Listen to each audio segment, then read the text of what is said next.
Now that you've created your 2 servo discs and you're able to get one that fits up right about where it starts to transition to tapering down, and the other one's got to fit about, usually I try to get it about 1 inch, 3/4 of an inch to 1 inch in, or usually up to that first little bend in your finger here, right? That lip's going to be really important here because that's going to slide over our next bottle. So if we don't have that lip there, it's going to be really hard for us to attach to the fairing, which is the next piece in our project. So now what we need to do is lay out for our servo wall.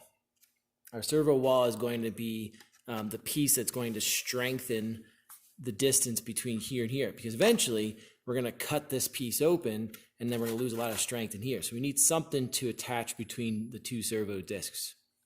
So how do we do that?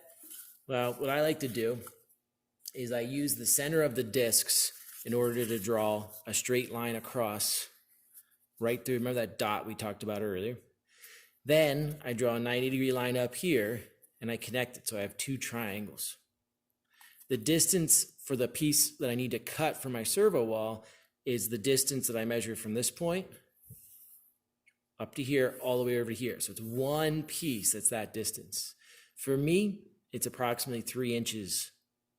So from here to here, we end up getting our measurement of 3 inches plus 3 inches. So I end up getting 6 inches total for my rectangle.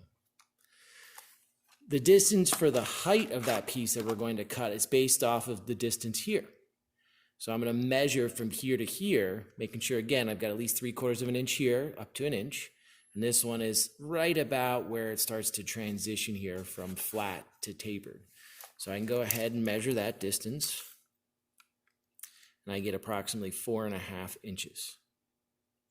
Okay. So what I would do is go ahead and get a piece of cardboard.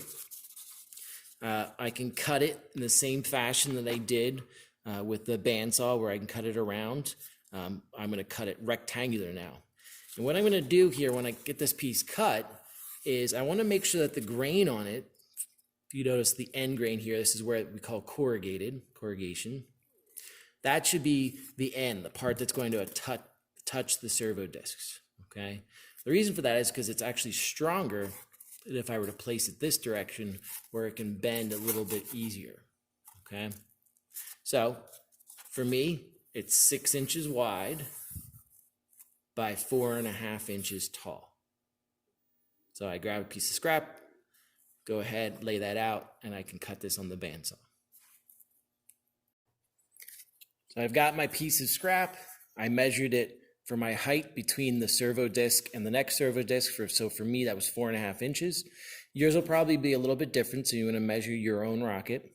And then for me, my distance for my width was 6 inches. And I made sure that the corrugation, see the ripples that are going here, you can even see the grain here. Every once in a while, you might be able to see like the actual glue pattern, how they attach the paper together. So should be shorter and wider.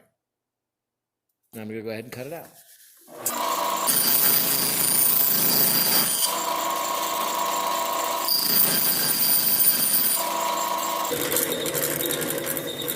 Remember, any scrap that you have, make sure that gets placed in the green recycling bins and or a trash can. Now that we have our piece of cardboard cut, we want to make a crease right down the middle here.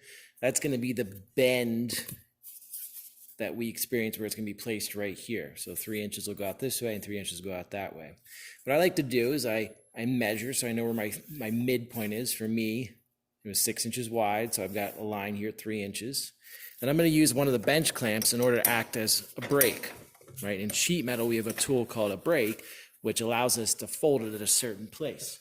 So I don't have to actually clamp this down too tightly.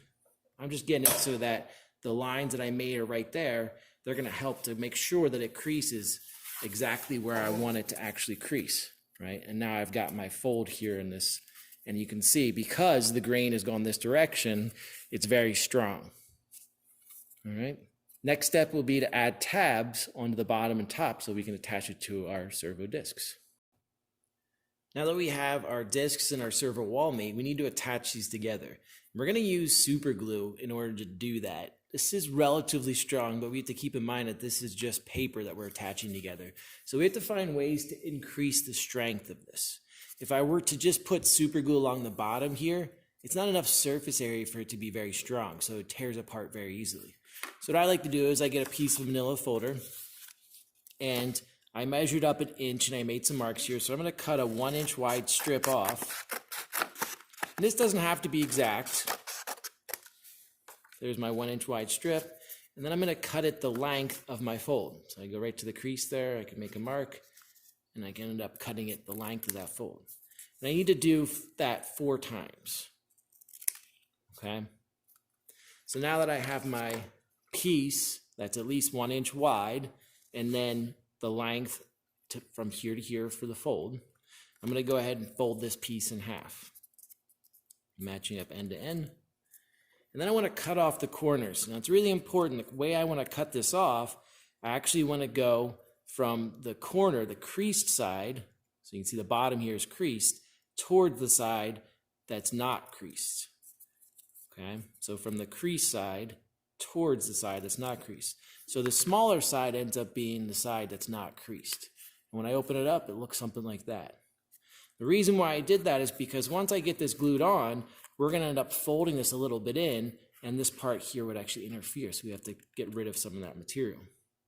Gluing this together is not very difficult. You just have to be careful that we don't get glue everywhere, so that's why we use one of these mats. So in case we do spill, it goes onto the mat.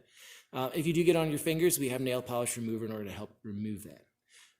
One of the biggest mistakes that people make when they use super glue is they use too much. So what you really want to do here is place a couple of drops onto the paper. So you can see I didn't smear the whole entire project, but just enough. And then that's going to be placed with the crease, or that fold, lined up really well to the bottom. Okay, nice and flush here. You can see the crease is right up against the bottom. And then I hold it in place for a couple of seconds. You'll actually notice it feels a little bit warm as it's setting. And then it should be attached relatively well. Okay? And I repeat that process, so I have a tab here, here, here, and here. So I end up having 4 tabs around this piece. All right, now that we have our 4 tabs glued on here, we're going to go ahead and attach 2 tabs to one of the discs. Make sure that's held well, and then we'll attach the other disc. If you notice that on both discs, I drew out those triangles here. That's going to be important for lining this up here. Okay, so make sure you take the time to do that properly so that you get the best results here. So again, I'm going to go ahead and place some dots of super glue. Not too much.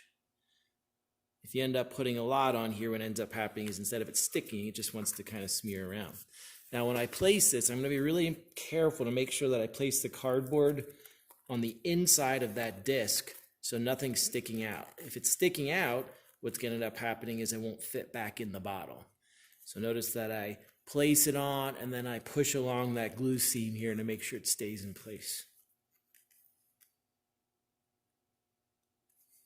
Once it's good to go, we can see that the corner lines up here. I didn't go over here. We're nice and lined up there. I'll repeat the process now with this. What I found is you can put the glue on, but it seems to work out better when you line it up if you place it down like this. After your pieces are glued together, what you want to do is slide that whole cardboard piece back inside of the bottle. And what you're going to notice is probably what ended up happening is this cardboard piece might start to bend down a little bit. That's okay. As long as we can get it up in there where we still have that spacing along the bottom side here, we're fine. What we're going to end up doing is cutting this door out here, and we'll be able to adjust that as needed. If it fits, great. If it doesn't, you need to make your proper adjustments so that you can slide this container back up. How do you get this out of here? I tend to either slide a stick in here or usually use my mouth and just blow, and then it'll start to slide out here, and then we're able to pull it back out.